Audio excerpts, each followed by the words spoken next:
We welcome to the show Katherine Jenkins. How's it going, Katherine? It's going very well, thank you. And how are you? Yeah, I'm pretty good. Can't complain. So you're performing at Victoria Park in Haywards Heath on Saturday the 20th of July. What have you got planned for the evening? Well, I should start by saying that Haywards Heath and the concerts I've done there over the years have been some of my favourite ever. You know, it's very rare that I return to a place so often, but I always have such a great time there that I always want to come back so quickly. So it's going to be, you know, a summer evening concert. People bringing picnics and things, but just a selection of all the music from, you know, the most popular things from my album. So everything from opera to light classical to, you know, musical theatre and versions of pop songs, with orchestra, with special guests, and lots of frocks. Yeah, I bet you got loads. Well, I always feel the need to add in, you know, a few dress changes, so there'll be 3 or 4 or 5. Of course. So, what is it about Haywards Heath then? How many times have you performed there, do you reckon? Oh, this has got to be my 5th time or something like that. You know, I've always just had such a brilliant time, and I think, you know, mostly it's down to the crowd, the audience. I don't know what it is in Haywards Heath, but they are fantastic.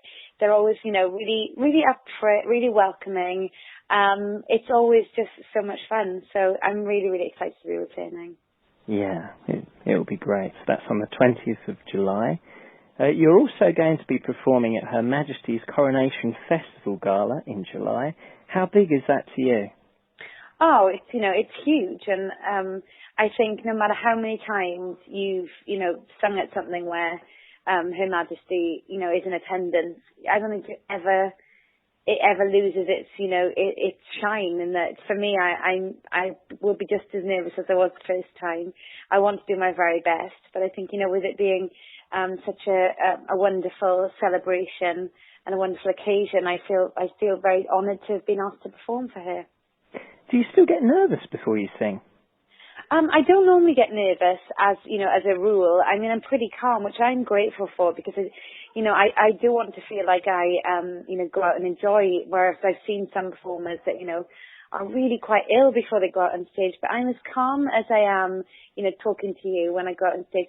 There are the odd occasions, you know, like I said, if you are singing to somebody like the Queen and you sort of, you know, really feel a bit of pressure and you want to do the best that you can, but generally I'm quite calm. Oh, that's good. It's just you hear from so many singers that, yeah, they're a train wreck before they go on, and then once they start singing, they're fine. You know, I really enjoy it, and you know, I just feel very natural when I'm on the stage, when I'm in the bubble with the audience. So it's something I think I probably look forward to more than get nervous about.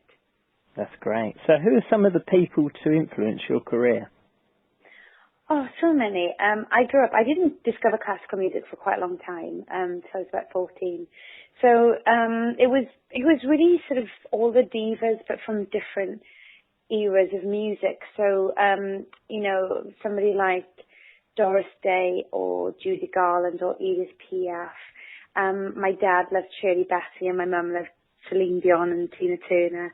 And then I discovered classical music and discovered Maria Callas. So I think they're all, you know, sort of, you know, big voices, quite emotional singers. And then probably, you know, people nowadays from, say, Placido Domingo to Andrea Bocelli. And I've got to add my mum in there as well because she's a bit of an inspiration too. Yeah, Andrea Bocelli's fantastic, isn't he? Oh, he's excellent, and I've been lucky enough to be, you know, touring with him a fair bit this year and last year, around America. And I just think he's got one of those voices that people really connect with. So it's been really, really great to get the opportunity to sing with him so much. Yeah, I saw him in Italy at the Theatre of Silence. Oh, he was fantastic. Oh yes, in Leatico. Yeah. Yes, I did that concert once with him. Yeah, it's amazing. It's such a gorgeous setting, and it's kind of overwhelming. What a lovely the music with the setting, and you know it's quite dramatic. I don't know which one you were at, but Andrea actually entered the stage on a horse when I was there, so it was quite, you know, kind of out there, but brilliant. It wasn't that one. No horse. It's a beautiful place though, isn't it? It's gorgeous. He invited me in that particular year. I sang, it was myself and him and Placido Domingo. And my mum came to watch. And she was sitting in the audience. And I said, look to my right, look to my left. So I'm singing with these two, looked at my mum. And we both had a moment where I think we thought the same thing, like, how's this happened? How did I end up here singing with these two? No, you're a great singer in your own right. And you was also on tour recently with El Divo. So what was that like? That was something completely different. I've known the boys for about 10 years, but we just never had the opportunity to really work together. And it actually turned out to be really fun. We all got on like a house on fire. It was kind of interesting, I think, for both of us. For me, I'm so used to being on tour by myself, and then suddenly I was part of a team, which I loved. And also I had, another 4 voices to add to the songs that we sing all the time separately. So, musically it was fun, and socially it was fun as well, because like I said, they are quite fun, and we all got on really well. Yeah. How long was the tour then? Where did it go from, and, what was it like? Oh, the tour was over a couple of months, and it was all throughout Europe. So we started in Gdansk, Poland, went all the way through Germany, Belgium. We went to, where else did we go before Sweden, Norway, Denmark, and then ended up back in the UK, where we did, sort of right across the UK, the arenas here. So, it was quite a long tour, but brilliant, and a lovely reception, and I thoroughly enjoyed myself. Oh, that's great to hear. Are you planning on recording again soon? Well, I think I probably will do something, but just not yet. I've had 9 albums out since I signed my first deal, and I kind of feel like I would like to have a little bit of a break, and maybe not have anything out this year, which would be the first year to not release anything. But I just kind of feel like it would be good to maybe wait till next year. I've got a lot of live stuff going on. And I also said that after the craziness of last year, I'd take this year a little bit easier, which my mum's happy about. Yeah, I suppose sometimes it can be too much, maybe. I don't think it ever gets too much. I feel very lucky to be doing what I'm doing, and I'm very passionate about it. But I think, you have to also make time for friends and family. It's very difficult when you're getting loads of lovely invitations to do things that you really want to do. But sometimes I think you've got to put, your family and friends first as well. So Mum's pretty good at saying, okay, now you've worked really, really hard, now I need you to take some holidays. So, she's put her foot down. Yeah. And it's a good thing, because I think a lot of singers from the past, they didn't do that, did they? They just kept going and... Yeah, and it's been, like I said, nearly 10 years since I signed my first deal. So it's been, an amazing journey, and it's been quite intensive. But I think just to take a little bit of time this year and think about the kind of album I'd like to make next and that kind of thing, so that I'm not putting out anything that I don't feel completely 100% passionate about. What is one of your favourite pieces of music?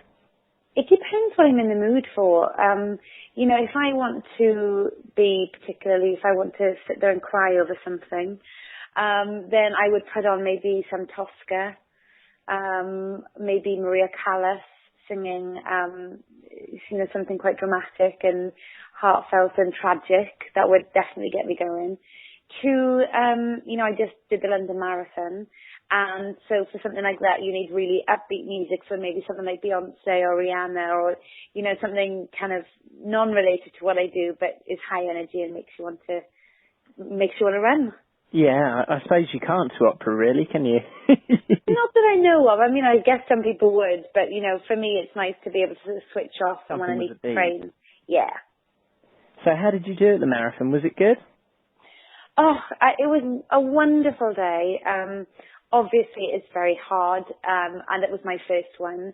I tore a tendon in my knee at the 11th mile, which didn't make it very easy. But I finished it, and I had the best time. I was overwhelmed by how wonderful the crowds were. Honestly, it was so kind, and the spirit was amazing. Just standing there, handing out sweets to us and just cheering us on. And I ran it with my cousin Hannah from Macmillan in memory of my father, who passed away when I was 15. And Macmillan came in to look after him then. So we raised nearly £30,000. Cool. So Well I was done. very, very, very pleased with that. Did you have to do a lot of training for the marathon, or? Yeah, I mean, you have to. And there's a training schedule where you get up to 20 miles. But what was difficult for me was that I was on tour, with the boys going throughout Europe at the time. The weather was very cold, so, we'd get to somewhere like Gdansk and it would be snow on the floor and I'd have to go and do an 18-mile run before the concert. So if I did another marathon, I probably would make sure it did not coincide with the tour, because it didn't make it very easy, if I'm honest. Yeah, that must have been quite difficult. Yeah, it was. But you know what? Like everybody, we've all got commitments in our lives. We've all got things that we need to do. So I just thought, I'm going to get on with it and do as much training as I can within the time that I've got. Well, thanks a lot for joining us on the show, Katherine. Oh, thank you. Lovely to talk to you. And as I said, I'm just really, really excited to get down to Hayley Heath again.